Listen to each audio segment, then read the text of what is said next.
and welcome to the SmackDown review. We are the Dudley Boys of What Culture. I'm Adam Wilbourn, not joined by Michael Hamfler or Michael Sidgwick to review this week's episode of Friday Night SmackDown. But before I get into it, if you're a fan of this sort of thing, make sure you subscribe to What Culture Wrestling on Apple Podcasts, Spotify, Amazon Music, and YouTube, where we do daily wrestling podcasts where we not only review SmackDown, but also Raw, the show formerly known as NXT 2.0.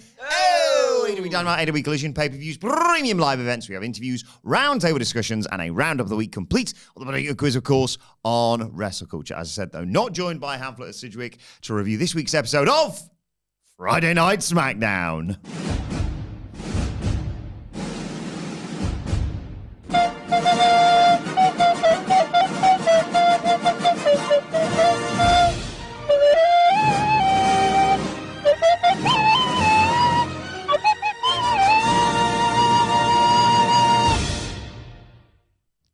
Weird doing it by yourself, isn't it? It's quite strange, isn't it? Yeah. This is your job. This is a strange episode of SmackDown to review. I'm always coming in with a positivity, obviously.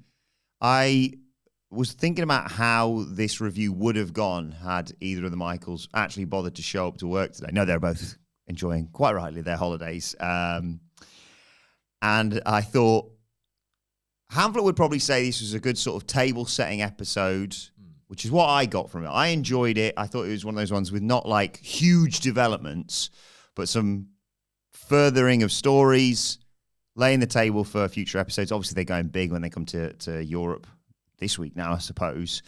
And I enjoyed what we got as well in terms of in-ring stuff. And then I thought Sidgwick just labelled this slop. So somewhere in between, basically. Just for the people that go on then. Let's go through your colleagues one by one. So you've just asked for their brief thoughts about SmackDown. We'll throw it to Sidgwick first. Absolute slop.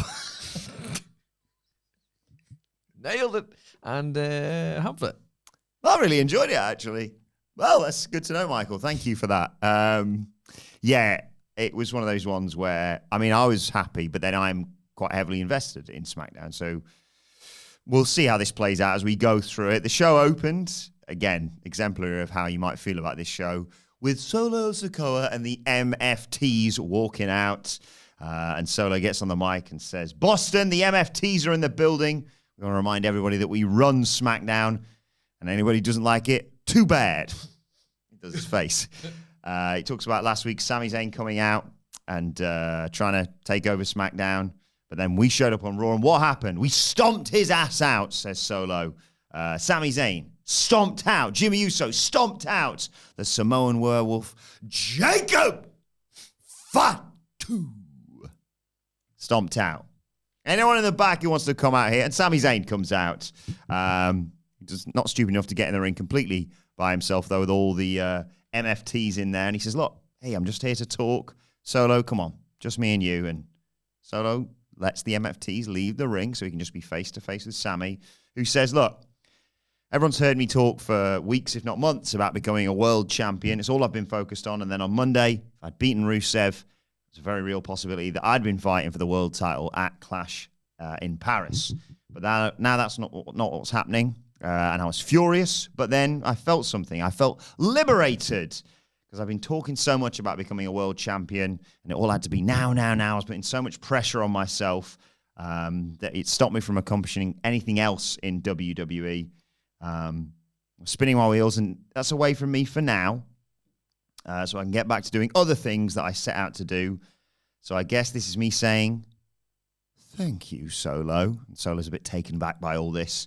Because he says, you made me realize that there's many other things in WWE I haven't done yet. Other things I want to accomplish. Here's a fun fact. Beside the World Championship, there is one other title that I've never held in WWE, and that is the United States Championship. Quick pause on going through what happened here. I think people misinterpreted this online, deliberately to a certain extent, that this was a demotion of Sami Zayn from world title contender on Raw to mid-card title contender on SmackDown. I didn't read it as much. I thought it was a very clever, Hamflet likes to point out these little moments that Triple H pulls out that you go, oh yeah, like these two have got an interaction or a history related to this thing. I had no idea about the whole Sami Zayn US title side of things, and I haven't given up as a result of this mere bump in the road for his world title aspirations. And I thought it was a fun development for all the reasons that we're about to witness on this show, because Solo's not happy about this.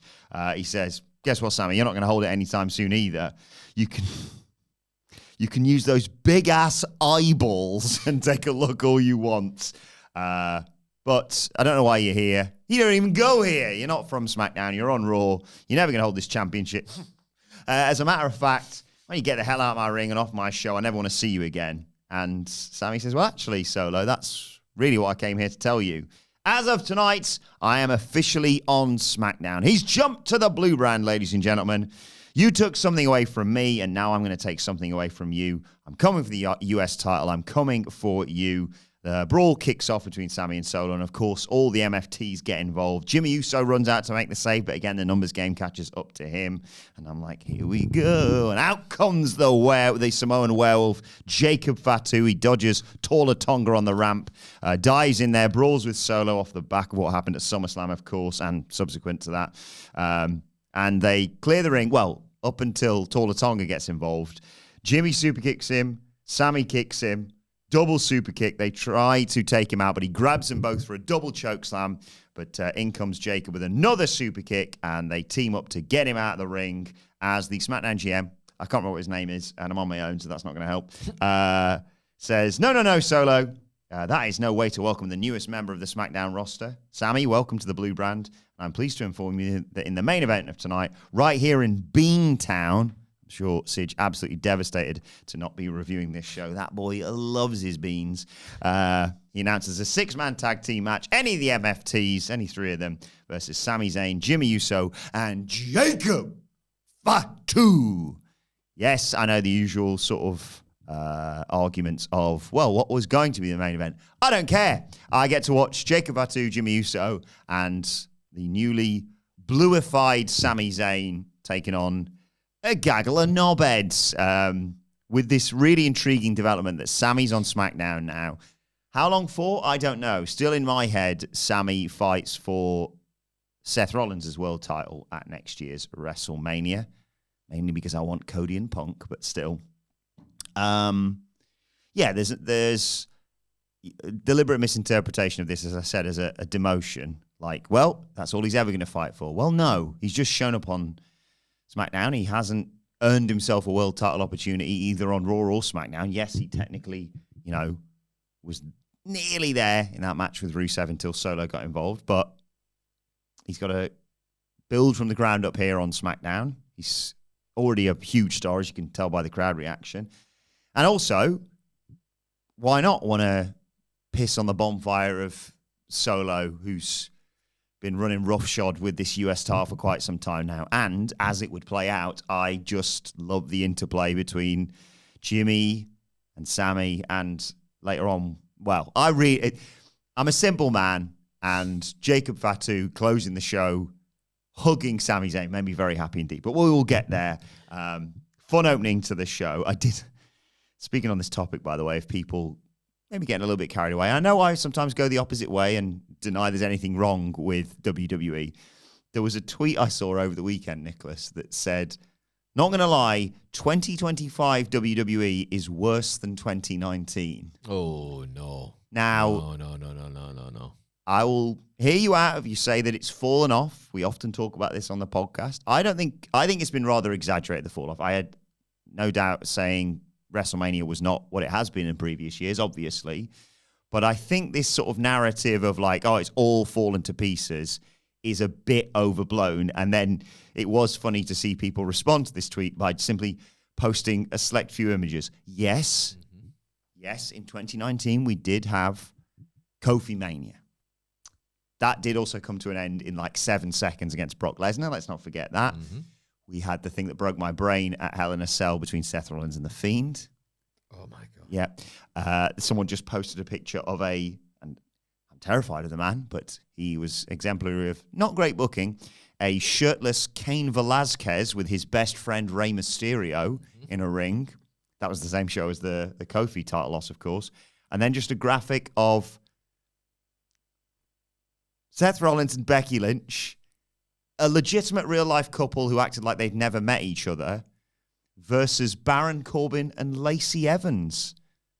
However, I think we both know that while that was a terrible match, amid a terrible period of WWE, arguably one of the worst in recent memory, one of the greatest things Baron Corbin ever did happened in that match. And that was what? Was it hit Becky Lynch with the end of days? Bet your ass it is. It was awesome. It was absolutely unbelievable. That was so good.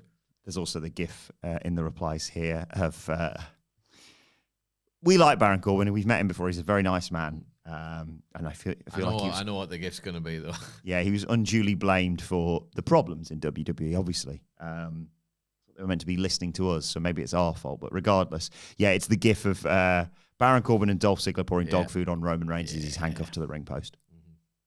But he made it all right, though, because he got dog food on his face, didn't he? That helped everyone, didn't it? John Cena's heel turn didn't go well. No. But we did get that match at SummerSlam at the end of it. If you watch WWE Unreal, Adam, I think you'll find it was perfect. It's gone perfectly, and he's the greatest villain that's ever lived. So there's that. I like the Punk feud. I know some people didn't, but again, it's not Baron Corbin bringing out a man in a dog costume to laugh at Roman Reigns, if I'm not mistaken, covering him in dog food. Shorty G, who got his ass kicked by Corbin at every turn for Hamlet to tell me that don't worry, he'll get his comeuppance, and his comeuppance was, oh no, I kick your ass again. Here's the finish. I kick your ass. Here's your comeuppance, Shorty G. People just listing stuff in the background. Oh, that was a lot. 2019, I think we've all forgotten about it because you kind of got accustomed to it being so bad. Someone simply replying, I mean, in 2019, Goldberg was winning the Universal Championship and Shane McMahon was getting a push. Yeah. Goldberg ended the Fiend's undefeated streak. But don't worry, because the Fiend got up straight afterwards, which means... Up and then blip, blip, blip, out of the ring. Mm-hmm. Which means I'm still good. Anyway, back to the dreadful, clearly, 2025 version of WWE with that awful commentary duo of Joe Tess and Wade Barrett. I love them so much. They pass over to Byron Saxton, who's there with Chelsea Green and the rest of the Secret Service. And she's asked, how do we get here with the whole Alexa Charlotte thing?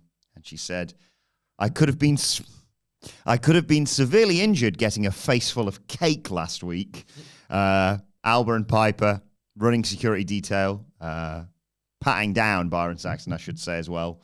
They promised to confiscate the tag team titles from Flair and Bliss. And then we got Alexa versus Piper Niven. I said that Piper could have won this on the SmackDown preview on Friday as to set up a tag title match. They opted for the second option. The better person wins. Nothing against Piper Niven, of course. And then the baddies just kicked the race. Did like Alexa at the start of the match as well, asking for a moment so she could place Lily in the corner. And Piper Niven went no and jumped her. Beat her down. Chelsea Green went to attack, steal Lily, but was backed off by Charlotte Flair. Bliss jumps on the back of Niven to try and put a sleeper, but Niven powers out of it and hits a black hole slam on Alexa Bliss as we go to a break. When we come back, Bliss dodges a Niven cannonball and hits her with awesome repeated running moonsault. She hasn't missed a step since she returned, Alexa Bliss. Gets a 2 count. Niven comes back with a headbutt, hits Bliss in the corner with a cannonball, but Bliss manages to get out of the way of a Viper Bomb. Bliss goes up top after hitting a DDT, I believe. Green jumps up on the apron, but Flair stops her. Alba Fire gets on the apron and gets kicked away by Alexa Bliss. And in the end, Alexa Bliss rolls up Piper Niven, steals one to a certain extent to get the 1, 2, 3. But yes, post-match, it was all about the Secret Service destroying Alexa Bliss. 3-on-2 against the tag team champions. Charlotte came in and fought for her, not friend, I don't think, with some big chops. But in the end, Niven hit a running body block on Charlotte, a splash. Chelsea sent her into the steel ring post and launched her over the timekeeper's area.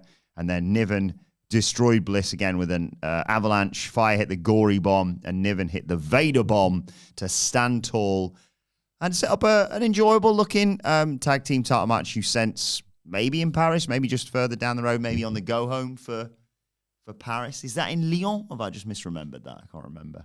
Oh, I was going to say, I was only half listening there, and I thought you said it's Clash in Paris and Lyon. Yeah, they do. I was like, I think the clue was in the title. I mean, they have put... They did do it once, though, didn't they? What was it they put on in Lyon? Oh, was that SmackDown or something? Or was it a... Was that Backlash? Was Backlash Lyon? It might have been Backlash in Lyon, France.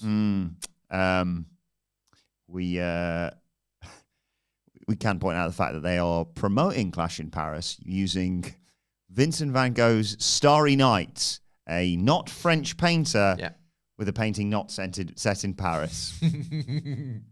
I will say this, though. Looks great, The though. one of Roman Reigns' mug is absolutely sensational. I'm very much looking forward to it on, as I believe some people pointed out on the poster, August 31st. Yep. We have got a right ordeal on, by the way, to get to Clash in Paris. We're having this lovely Switch In Disco tour. Tickets available, dice.fm. You should definitely do a road diary for this. Oh, yeah. I just want to watch you suffering. Well, because we've got all these... Not for YouTube or anything, just for me specifically. We've got all these dates. We start in Glasgow on Wednesday, which is the real start of wacky summer here on the podcast. But don't worry, we've got loads of content banked for you. And then Hamflet should be back towards the end of the week to resume some sort of normality at least. So we do Glasgow, and then it's like day after day after day. From the 22nd through to the 28th, we do Dublin, Liverpool, London, Birmingham, Manchester, Leeds, Cardiff. That is a run of 7 consecutive days all over the UK and Ireland. Tickets again, dice.fm, although they are selling out fast for the Dublin and the Paris shows. But do join us for the WWE and AEW after parties. There's a discount code, in fact. If you're a fan of What Culture, use the links on our socials to get tickets for that Dynamite after party on the 20th and the Forbidden Dow after party on the 24th in the Indigo 2. Swerve, Nana, and Nigel McGuinness are going to be at that one as well. But yeah, we do all those shows, and then we're in like another tour bus. So we've got a few days. We've got 28th, we're in Cardiff, and then the 31st, we're in Paris. Although, I'm glad someone else has organised this. In my head, Cardiff to Paris is just on a map going from there to there. Nuh-uh. It is, we're taking like 2 days to travel because we've got to drive to like the Channel Tunnel, then get across, and then, I don't know if you know this, but Paris isn't just on the edge of France right next to England. So I think we're staying in some French town on one of the nights. So inconsiderate of them. I know. Not to put Paris right next to you. Well, just you wait till the Tuesday I'm back afterwards, because our Paris show on the 31st is going to be rowdy. It's Clash in Paris. It looks like a really good sellout potentially for the after party. And that runs, I think most of them are like 3 a.m. finishes, obviously, because of the way things work here in the UK. Not Paris. 5 a.m. finish for that one. Nice. They do things differently in Europe. And then my flight back, because otherwise I'd be doing... Well, you can still stay up till 5 o'clock. Yeah, there's nobody stopping you. Well, good point, yes. You have to go to bed. It's like Yes, mother. My flight back from Paris, otherwise I'd love hanging out with the guys, but I would not be back at work till like 3 days after that if we were just following it back. And also, they don't live in the northeast. So anyway, I'm flying back on the Monday, about 5 hours after that show finishes, and back in the office on Tuesday. Yeah, so you sleep on the flight though, won't you? I know you don't like sleeping on planes, but I think maybe after that much sleep deprivation, this could be the test. Your body won't care. You were on the only flight I've ever really got a proper sleep on. Yeah, and it was... What was that? LA to London. Is that right? Yeah. Yeah. Yes. And that was only because there was so few. Have I got that right? There was nobody else there. Yeah. But I was going to say, is it so little? Is it so few? Because he's been teaching me my good grammar. I think you can do whatever you want, mate. Yeah, good point. Yeah. Especially now. I mean, you're a father. And you're 37. No one could stop me. No. There were so few people on the flight. Right, we got 37? Yeah, 37 now. Big We're all boy in now. our 30s. Big boy now. Well, at least one of us will be in a few weeks. Or two of us, I should say. And we got an entire aisle, basically, each, didn't we, to just spread out across. Still not quite long enough for me. They were smashing into my legs with a cart, but some of us don't need the whole aisle, to be fair. But I'm sure, actually, you sat on a 3-seat and I sat on a 4-seat. That was it, yeah. And your feet were sticking out the end. What was I thinking? Yeah.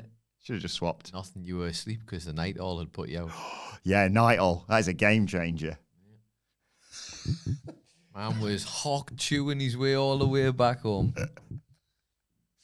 Right, back to SmackDown. There's a row backstage. Surprise, surprise. This is Tiffany Stratton and Jade Cargill. I don't know what they were rowing about because Tiffany beat Jade clean. So what's the problem that Jade's got? But she wants a rematch, basically. Nia Jax appears off the back of her phenomenal showing on NXT. Genuinely, if you think Sige can be a bit down on WWE, check out the NXT review from last week because he heaped praise on the Nia Lash match from NXT. He had a load of fun watching that, as did I. But she's back. She wouldn't mind winning that title back, saying that basically she fluked wins over her. But Tiffany says, look, the opponents can change, but the result remains the same. Bring it if you want another shot at me. This would set up something a little bit later on with another ex-star of NXT. But before that, we had the reuniting of Melo Don't Miz. That is Carmelo Hayes and The Miz. And if you don't know, they are awesome. And they took on former NXT tag team champions, that being Axiom. Nathan Fraser. When I'm cleaning windows. I really like him. Melo goes to start the match off against Axiom, which gets me very excited. Right up until the moment Miz immediately tags himself in. This is what we're going to see from Melo Don't Miz for the next few weeks, basically. Before the match can really get going, though, we see Joe Gacy of the Wyatt Six, or Huskers the Pig Boy, or whatever they're called. There was him and Dexter Lumis lurking in the crowd. And I thought it's weird, isn't it, that they're the tag team champions, considering the depth of talent that this roster has in the tag divisions. Anyway, Miz is in there with eventually Nathan Fraser, who is ridiculously quick, and Miz cannot handle it, so he brings in Melo. You try and take him on. But Fraser's flying around the ring, hits Carmelo with an enziguri, and the former tag champs Fraxium use their double team to just nail both of their opponents with a big set of dives to take us to a break. When we come back, Axiom counters a powerbomb with a Hurricane Rana to get a near fall. Hayes keeps going for the powerbomb, manages to get it here, but can't put him away. Melo tried to get to Fraser, who's just on the apron, and Axiom takes advantage and kicks Melo. Fraser gets the hot tag and floors Miz with a moonsault. Looks for the Phoenix Splash, but Miz rolls out of the way, hits Fraser with a knee. Melo comes back in, springboards, but as he goes to do that, Fraser catches him on the ropes and hits an inverted Spanish fly instead. Oh my God. Hayes kicks out at 2.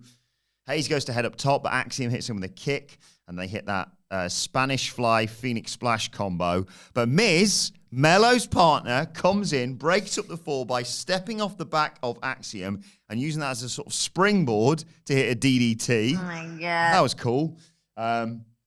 Fraser hits Hayes with a jumping kick, looks for a jumping Spanish fly, but Miz stops Axiom, hits a DDT on the apron, and Hayes counters Nathan Fraser with a great top rope cutter.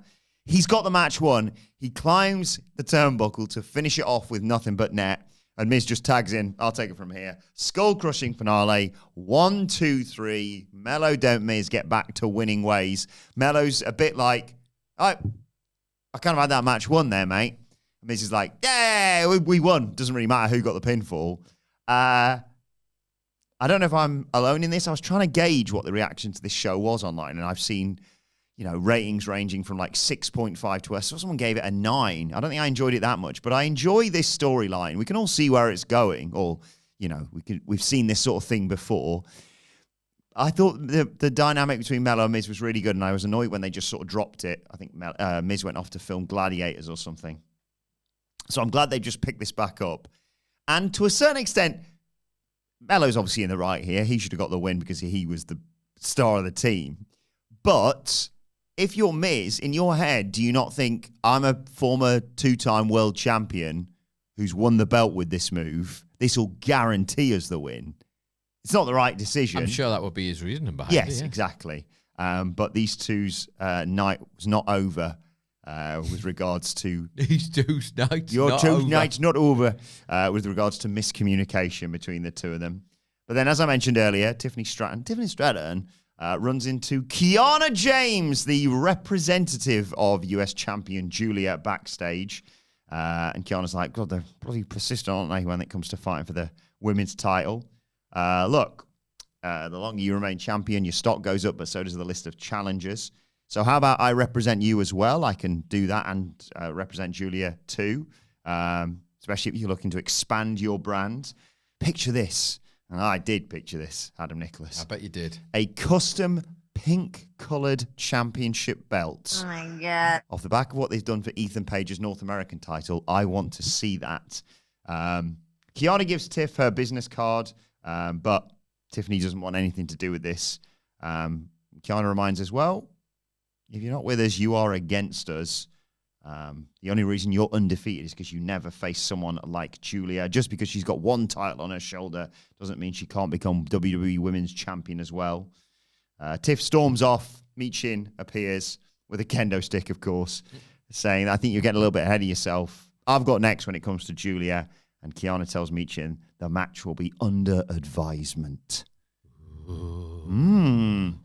I think the addition of Kiana James to Julia is quite a fun development.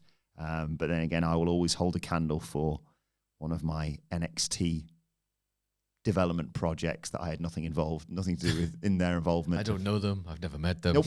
Yep. But I think it does work quite nicely for someone like Julia. She's not got... It's a good way to kind of give her a speaker, right? I was going to say, she hasn't got any gaps in her game, but you know what I mean by that. Yeah, having someone who can be a really good mouthpiece for her. And Kiana's not, she's been off with injury, obviously, and I think it's a good way to reintroduce her. She doesn't got any gaps in her game at all, but in WWE's head, yes, on that main roster, it's like, well, how come you aren't speaking fluent English all the time? This is despite the fact I still love it when, like on Raw, Asuka and Io yell at each other in Japanese. But yeah, they do kind of think, well, you need to be able to do everything. It was that bit with Vaquer, wasn't it, when she won Queen of the Ring? What happened is the base year they've tried to turn into her catchphrase that wrestling is her first language, which is the most main roster. Just, it's okay that she doesn't speak English like all the time. Just let her cut some fire promos in Spanish. So if wrestling is her first language and she needed an interpreter, like you go to the hospital and like, do you need an interpreter? She'd hit a stunner on someone exactly and they'd be like, oh, you've got a tummy ache or whatever. How are you telling me you're hungry with wrestling moves? How would you do that? How would you you could do a bit of the Kamala belly rub. They have to be wrestling, they have to tie. So Kamala's belly rub, I'll allow it. That's hungry. Yeah.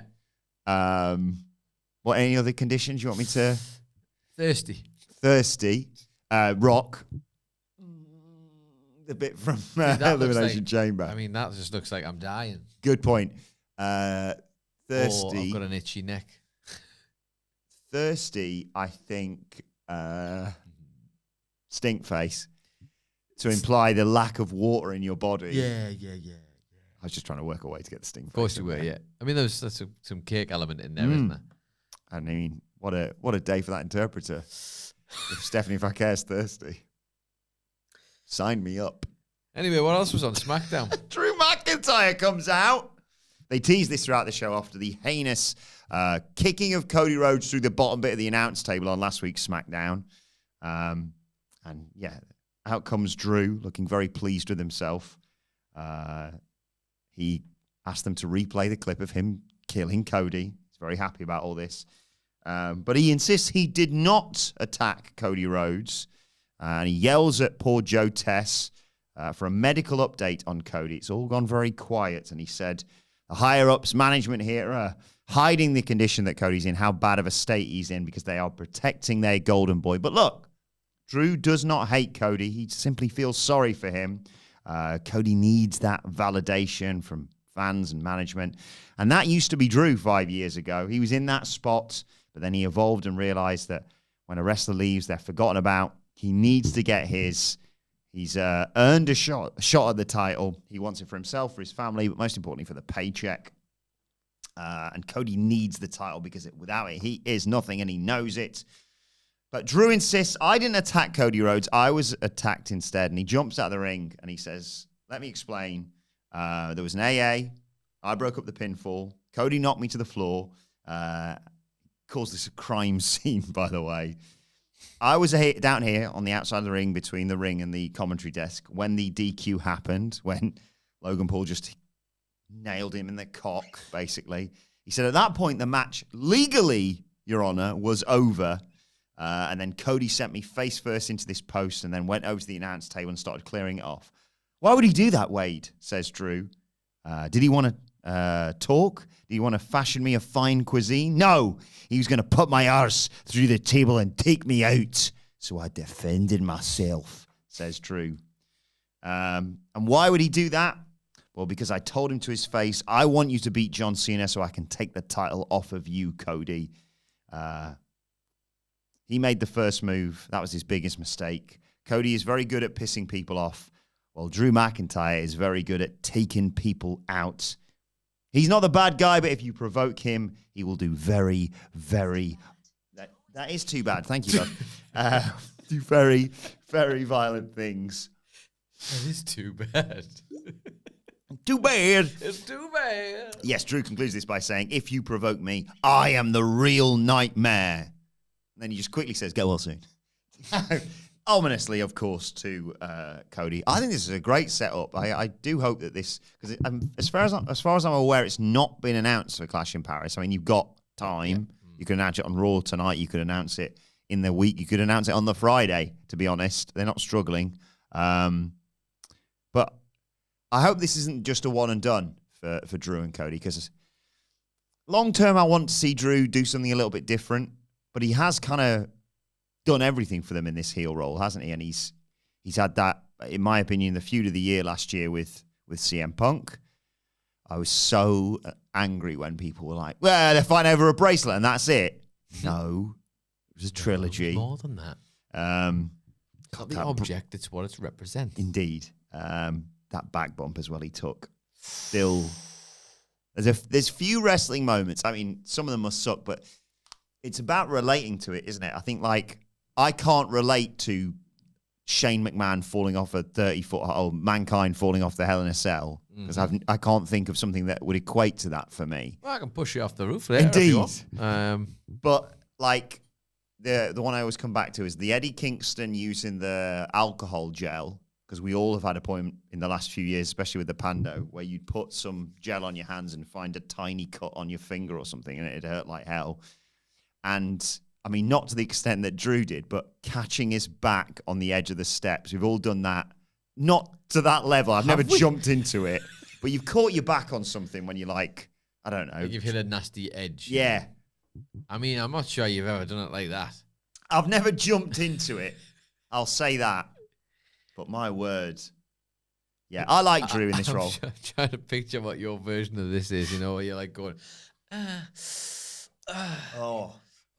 you've just like all you've done really, which wouldn't be bad. It wouldn't be good. Sorry, it would be bumping into like the side corner of like the kitchen bench or something, or like a table. Yeah.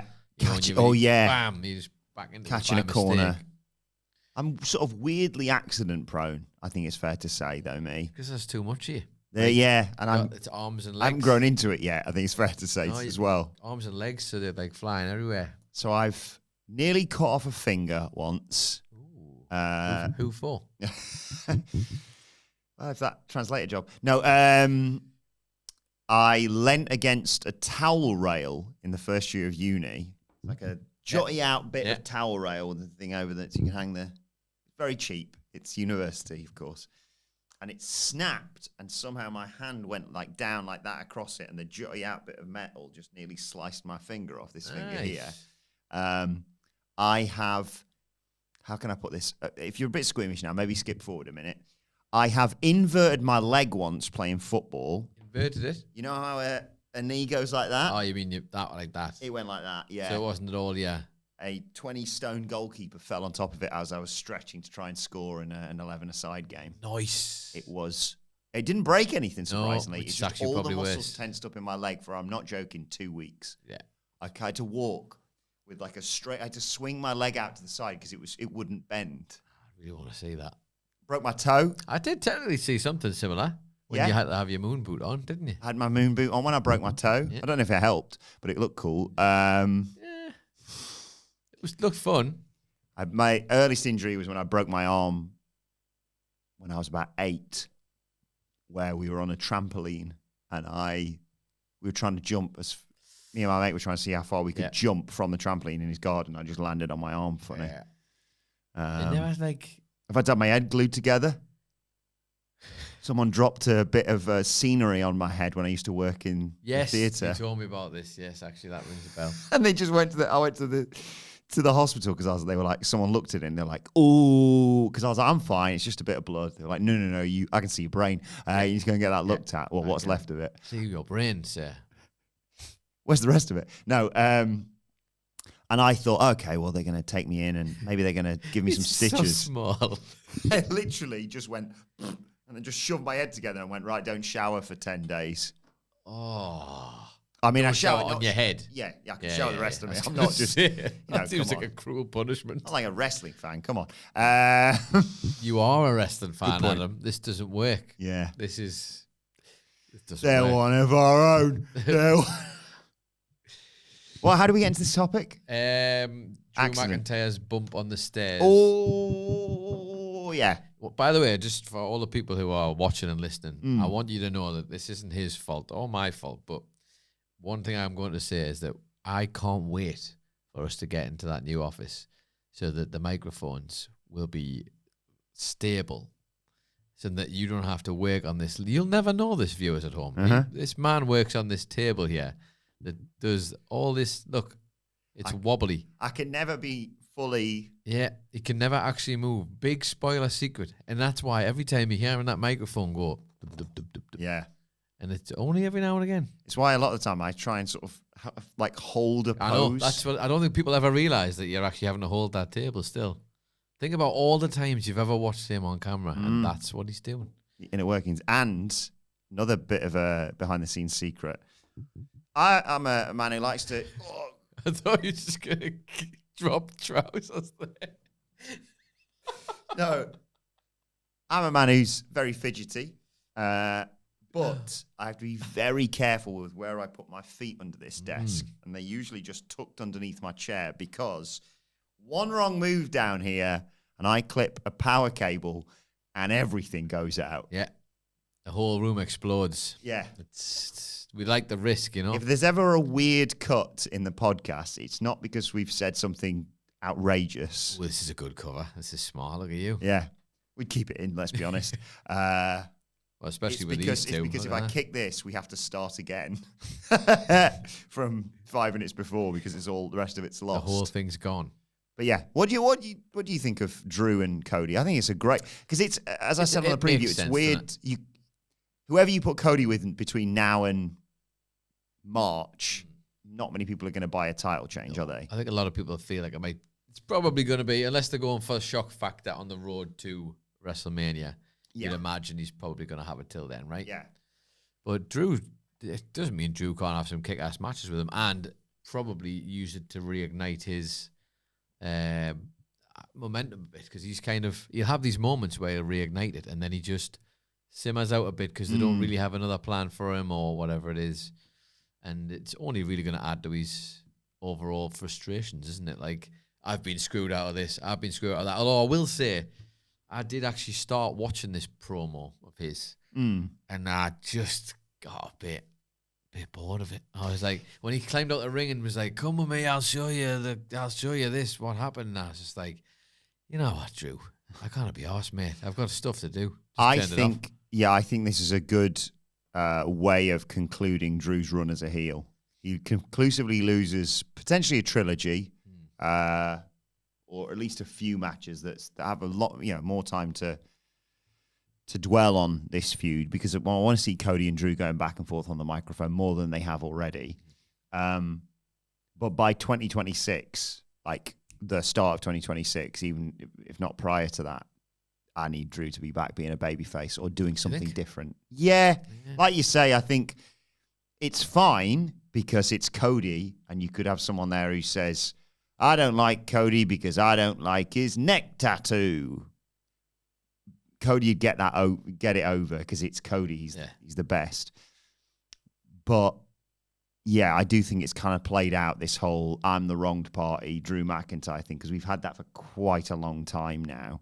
Whether it be like, why are you booing me? I'm right. CM Punk's the bad guy in all this. Or actually, Logan Paul's a good guy and Jelly Roll can go away. Can go away, Kyle. Nearly made some more work for myself there. Yeah, he did. But I mean, I'm going to enjoy it. I think it's a good feud for Cody and Drew to have. But I think Drew should take from this, maybe I'm a good guy after all this. But I don't know what he does. You asked me right now what he's doing at WrestleMania next year. I haven't got an answer for you. I'd be worried what he would do after this, to be honest, because I wonder. Because the problem with Drew sometimes is when he's been babyface in the past, it can work for a bit, but then he does end up getting a bit bland, which is a difficult tightrope to walk. But it was good when he was just full banter. Yeah, I think he's getting to that point now where he's like, well, I've done everything. I've fought for everything. I've fought everyone that I can in this sort of a role. Maybe take the piss for a bit. We'll see. Byron Saxton does a backstage interview with the Street Profits and B-Fab. They're about to have that match with DIY. And if they win tonight, says Byron, maybe they're one step closer to getting back into the tag title match scene. In walks Solo Sikoa and the MFTs. He's like, how many times do you need title shots, boys? After we had done with Sami, Jimmy, and Jacob, if you want a shot of the tag titles, you have to go through us. Profits like, we don't care what comes our way. Profits are up. We still want the smoke. And they leave to prepare for the match with DIY. And Solo, Taller Tonga and all this seems distracted. Yes, Taller, if he's good, he says he's fine. But then we see Eric Rowan lurking in the background. Okay. DIY versus the Street Profits. Thought this was going to be good. Was good for, 6 actually incredibly talented individuals if you include Candice LeRae and B-Fab in all this. But yeah, Ford, Dawkins, Gargano, Ciampa. Ford drop kicks Ciampa to start, but gets isolated by the heels. Gargano hits a running knee. But Ford gets away, tags in Dawkins, who comes in and runs wild, hits Johnny with a flapjack, sets up for a pounce on the outside, runs round, but Ciampa uses Candice LeRae as a human shield, and that stopping of Angelo Dawkins in his tracks allows Ciampa to hit a knee strike. Gargano super kicks Dawkins from the ring apron, and they take out Dawkins, and Candice LeRae sits on the apron with her boys, and they do their backslapping, clapping bit to take us to a break. Dawkins hits Gargano with a slam as we come back from the break. They're both down, and both Ciampa and Ford comes in. Ford nearly touches the ceiling with a ridiculous crossbody from the top. Counters Gargano. It's a jumping neck breaker. That's for any chumps out there. That's what you get hit with. Ford gets a near fall on Ciampa with a splash. Profits hit that great-looking assisted double-team back suplex on Ciampa. Ford heads up top for the blockbuster, but in amongst all this to distract him as he's heading up there, Candice LeRae sends B-Fab into the steps, and DIY utilize this distraction to hit their super kick into a fairy tale ending, but Dawkins slides in at the last second to break up the fall. Ford gets out the way of a super kick from Gargano. DIY gets sent into each other again, but as Ford's on the apron, Gargano takes the referee, and Candice LeRae takes Ford out with a leaping Hurricane Rana. Gargano hits Ford as they're heading back in the ring with that one final beat slingshot DDT. Gets 2. Dawkins breaks up a meet in the middle to completely finish the match off for DIY. And then B-Fab gets her revenge on the outside with LeRae hitting her with a huge knee. And for the finish, Ford knees Ciampa, spinebuster, frog splash. 1, 2, 3. The Street Profits get the win, as they should. I like the Street Profits a lot. I would never, again, have taken the tag titles off them. But these four guys and 2 girls, I suppose I should mention as well, could have a match almost weekly on television, and I'd enjoy it. Feels like they've kind of found their groove a bit, yeah. right? The best version of DIY, this. Yeah, and especially that it's really hard for them to do it solo. I know that like Ciampa and Gargano both enjoyed success on the solo on the NXT roster, but it's just a different audience, isn't it? A different audience, different setup, and I think they're kind of a good safety blanket for one of that. And the Street Profits, man, have just been great for ages. Like, and to see, you're right. I don't know why they think they've made the move, basically like wiping out most of the tag division from the men's side in that one match, right? So Wyatt Six just basically beat everybody. Where are they going now after that? Obviously, Street Profits. I guess maybe it's. Just I know it's simple, a lazy thing for me to say, but I constantly look and go, right, wait a second.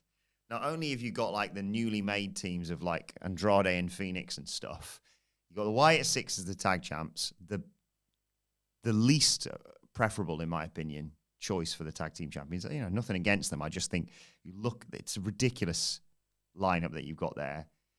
Fraxium, Street Profits, DIY, Motor City Machine Guns. Melo don't Miz now as well. Pretty deadly. They're off injured, I think. Meanwhile, on Raw, we've got what? Judgment Day, New Day, War Raiders, maybe. War Raiders Day. Yeah. What? Yeah, they all have to have the word day in your name. Yeah. It's a very thin on the ground, so I'm just going to lazily say, whenever they're doing this sodding draft, or maybe they just say in exchange for, because they've just signed Sami Zayn, we're going to send Fraxium to Monday nights or whatever.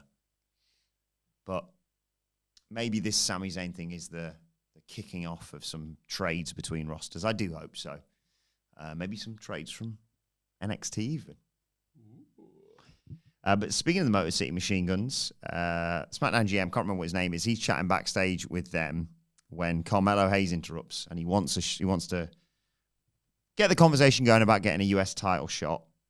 But The Miz comes in before the SmackDown GM, can't remember what his name is, can respond, apologizes for Melo, and tries to sort of set things up in terms of the tag team division.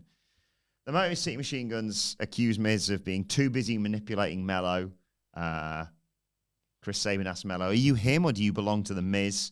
And Miz says, oh, Melo can't be manipulated because I've got his back.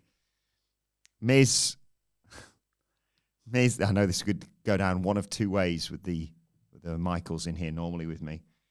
Miz says, Motor City Machine Guns. More like... Come on, you got it. More like Motor City Squirt Guns. All noise, no action. Hang on then, but normally something like that, it feels like you would need explaining to you. Or... I got this one. Did you get this one, did you? Yeah, was that real obvious for you? Yeah. Okay. And it's the Miz. Me and him have got a sort of mental telepathy, I sense. Yeah. That checks out. Why?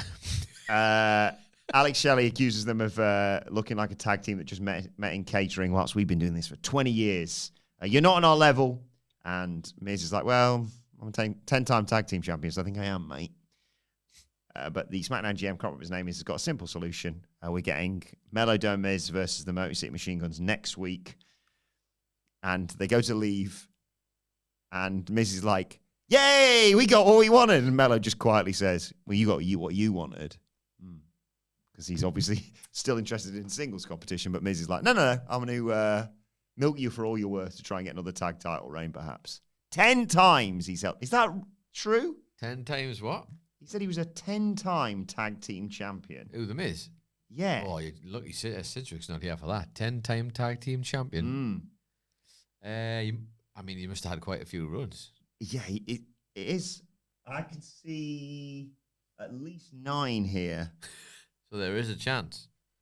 Yeah. Oh, Jesus. Has he ever held it with... No, he's never held it with someone more than once. Yeah. Oh, I suppose technically, yeah, Morrison stuff is across weird, you know. Oh, it's this tag title. Of Morrison. He's held tag gold with John Morrison, obviously. Yeah. Big Show. John Cena, Yeah. Damien Mizdow, Correct. Shane McMahon, and R-Truth. And R-Truth. Mm-hmm. Nobody else. No, that's it. He's just done it with like done it with different Morrison brands. on like the world tag team titles as opposed to the Raw or the WWE or the SmackDown. They're all much of a muchness, aren't they? Yeah. Change the name every goddamn week and I can never keep up. Hence why I call the Raw Women's Championship and the SmackDown Women's Championship their respective names because they're either the WWE World or the World WWE. I don't know why they don't just do the naming conventions that they have on the men's division, but still. We get a nice recap of the Logan Paul John Cena encounter from last week, and they're obviously setting up their match at Clash in Paris. And then we go back to John Cena's advocate, that being R-Truth. He's asked about John Cena's recent attitude adjustment. That's the name of his move as well. And Truth feels good. He's got his childhood hero back when Michael Sidgwick's favorite wrestler in the entire world, move aside, Kenny Omega, Alistair Black joins in and says, what about your other friend, Damian Priest, huh? With friends like you, who needs enemies? Truth says, who do you think you are? Who do you think you are? To question my identity. And Alistair Black says, Mr. Killings, are you trying to seduce me? No. I'll see you next week. Mr. Killings, let's have a bare-knuckle fight then. Let's have a bare-knuckle fight then. Do you know who I am? Who are you? Do you know who I am? Who are you? Alistair Black. Who?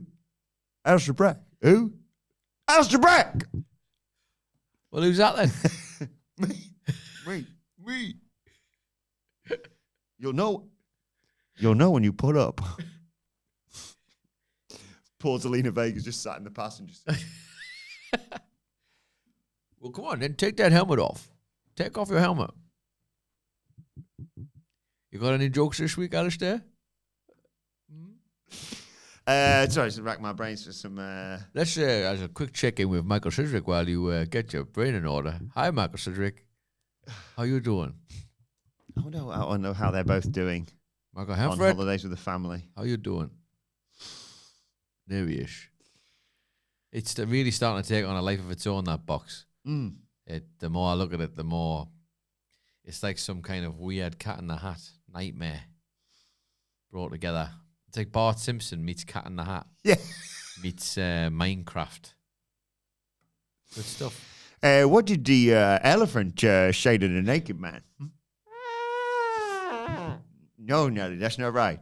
He said, how the hell do you breathe out of that thing? Joke there being, of course, he's mistaken his penis for a trunk. Ah, very nice, very nice. It's a classic of the genre, some might say. What goes up, lets out a load, and goes back down? I dread to think where you find these jokes sometimes, but I don't know, Alistair, where. I don't know why I'm Alistair as well, but. I've corrupted you. That's correct, yes. What goes up, lets out a load, and then goes back down? An elevator. The load in this case not being seamen, actually being just passengers. Just passengers, but a little plot twist for you. Knock, knock. Who's there? Willie. Willie who? Willie want to see you naked.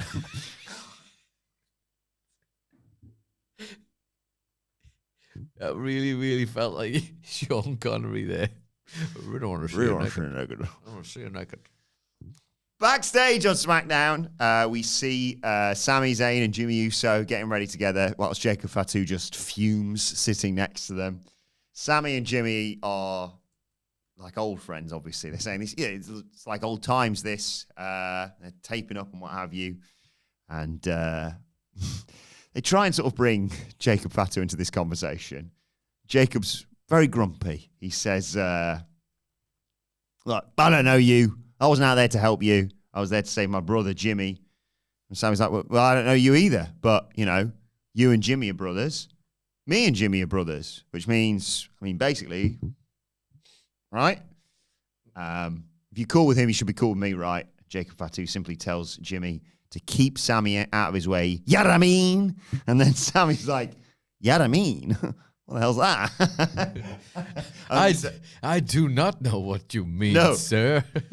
And then we get to the main event of the evening. It was Sami, Jimmy, and Jacob versus the MFTs, who inexplicably didn't choose Tala Tonga. If you get 3 out of 4, sorry, Tangaloa, but I think you're just going to miss out if I'm picking my 3. Ooh, I've just watched that guy take loads of beating. And he just can't be put down. But maybe it was wise because early on in the match, to take us to a break, Sami Zayn got chucked outside and they distracted the ref to allow Tala Tonga to kick Sami Zayn's head off. Nice. But when we come back, Zayn's in trouble, but he dodges a splash from JC Mateo, tries to get the tag, but Solo punches Jimmy Uso off the apron and holds back Sami Zayn, taunting Jacob Fatu in the only way that he knows how. How did he do it? Again, sorry. Sami fights back, though, hits a tornado DDT off the top on Solo, gets some separation and brings in Jacob Fatu, but the MFTs are wise to this, and they send in the only man who can stop Jacob Fatu. Tangaloa, your time is now. Yeah, he got his ass handed to him with headbutts. He got a shot in, and Jacob Fatu just completely no-sold it. He hit a running hip attack. JC Mateo got sent over the top rope. Jimmy Uso dived to take him out. There's a pop-up Samoan drop from Jacob Fatu in the ring. But Tangaloa kicks out. He heads up top, does Jacob. But Sikoa fights him off or brawls with him. Jacob still manages to get off the top and hit the moonsault, but it's allowed lower time to get the knees up. Sikoa comes in. Big splash on Jacob Fatu, but only to get a 2 count. They trade super kicks to Solo and Jacob. Double down clothesline. Zayn comes in, hits a blue thunderbomb on Solo, but JC Mateo breaks it up. Eats a super kick. Fatu super kicks Tangaloa. Sends Tala Tonga over the announce table with a big suicide dive that looked great, if a bit wild in there. So it leaves Sami Zayn and Solo Sikoa in there. Solo sets up for the Samoan spike, but Sami reverses it into an exploder suplex in the corner. Haluva kick. 1, 2, 3. Sami Zayn pins the United States champion for the second week in a row, I should say, actually, as I think about this. But now he's on SmackDown, so that means something different. Something more, apparently. But I did like the show closing with the babyfaces celebrating. Jimmy Uso celebrates with Sami. Jimmy Uso celebrates with Jacob. Good. And there's a hug between Jacob Fatu and Sami Zayn to close out this show. I like this as a dynamic to set up this weird bloodline-adjacent friendship for these. And I'm now looking forward to Sami Zayn corpsing Jacob Fatu going forward. Exactly. It's a good formula. It works. Yeah. And clearly they think they've found the right vibe for the MFTs and they need the counterpart, and watching that build-up's been pretty great, hasn't it? Right? He's going to say something like, you're the Samoan werewolf and I'm the Canadian mongoose or something like that. I don't know. Yeah. I just picked a funny animal. Yeah. It continues a pattern, though. Yeah. Have you noticed well, not just the bloodline pattern, but what was the name of the Baron Corbin and Bron Breakker tag team? Oh, why is that escape man? It was dog. Yeah. Wolf dogs. That's what it was, yeah. Wolf so you've dogs. now got the Samoan werewolf and the underdog from the underground. Ah. So once again, dogs and wolves are pairing up on the roster. Yes. I don't know how Jimmy Uso fits into that, but hey, listen. And he gets called Big Jim. my dog, so. My dog. Yeah. The Usi Wolf dogs. Oh, I tell you what. Get it on a t-shirt. I tell you what. I'd be if WWE marketing teams just ejaculated everywhere. Just throw. It's like the time when someone went, we've done all the, we've printed every which way the words OTC on a t-shirt. I got an idea. God, it's so bad. Put a 1 on the end. What have you put a 1 on? What does that even signify? First one, innit? Or something? First one? Whatever. Yarameen.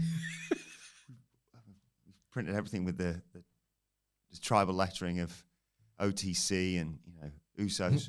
Should make one that says MFTs. Is anyone going to buy it? Probably not. Why don't you do one where there's a little speech bubble off that says, "Yeet"? That's good, isn't it? Because the friends, like, they? Yeah. Good stuff. It's not hard, is it? Some of these things. It's not, but I tell you what was good stuff. Mm. To finish this up before we go. Did you see Sami Zayn's tweet at the weekend? No. So I can't remember what it was. If it was like, it was because he was going to go and see Oasis in Dublin after their. Did you see this? I've seen this actually. And then he couldn't get there, so he instead had to just like miss the show, but then got himself a T-shirt instead. Okay. And I don't have it to hand the name of unless you can grab it there real quick. See if I can find it because I did see this. Now you mention it now. Some genius tweeted in the comments, like to the sound of "Don't Look Back in Anger," obviously. "Oh, Sammy can wait." Oh. And he retweeted saying, "Oh my God, the next time we're in the UK, can people please make that happen?" Yes, his flight was cancelled, so he got an Oasis T-shirt from Target instead, which is really sad. It's pretty sad, but also funny. Yes, and it gave us and it's sort of in keeping with Sammy's character a little bit. Absolutely. And yes, Kaz BW. There you go. Writes, and so Sammy can wait. I don't know what the rest of the song would be, but anybody wants to give it a go. I mean, that's a WrestleCulture in waiting now. Oh, just I'm not here for the next few weeks, so. Great. But I did a SummerSlam song about 3 weeks after that show, so. Yeah, classic. Yes, so, well, he's going to be in, one would assume, Dublin. On Friday, so over to you, Dublin. We won't be talking about that show whatsoever. Well, we might be. I won't be here. But I believe Hamlet is back on Friday, so you may get... Hey, you believe whatever you want, man. A weird version of this with just him. But if you want to come and party with me, as I said, Sweet Chin Disco, dice.fm. But let us know your thoughts on everything that happened on SmackDown, either in the comments section below or on X at WhatCulture WWE. Watch that. You can follow both of us. You can follow Adam Nicholas at... It's Adam Nicholas. Thank you for being here for my sort of weird I'm always talking through of what happened on SmackDown. Nice to have someone to actually bounce things off rather than... Whoa. I was going to say, let's not forget. Yeah, the real not stars really of the show. talkative, these two, are they? Yeah. At Microphone WC. And at Michael Hamlet. So...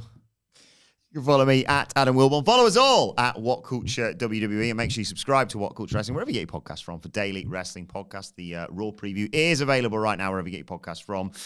And I'll be doing a Q&A live on YouTube, which we'll be releasing very soon as well. But for now, this has been the SmackDown review, where we've talked about Drew McIntyre being the real nightmare, Melo don't Miz getting back to winning ways, the Street Profits versus DIY, the Secret Service destroying Alexa Bliss, and Sami Zayn making the jump to SmackDown. The SmackDown preview. No, the SmackDown review. It's called this and so much more. And we will see you soon.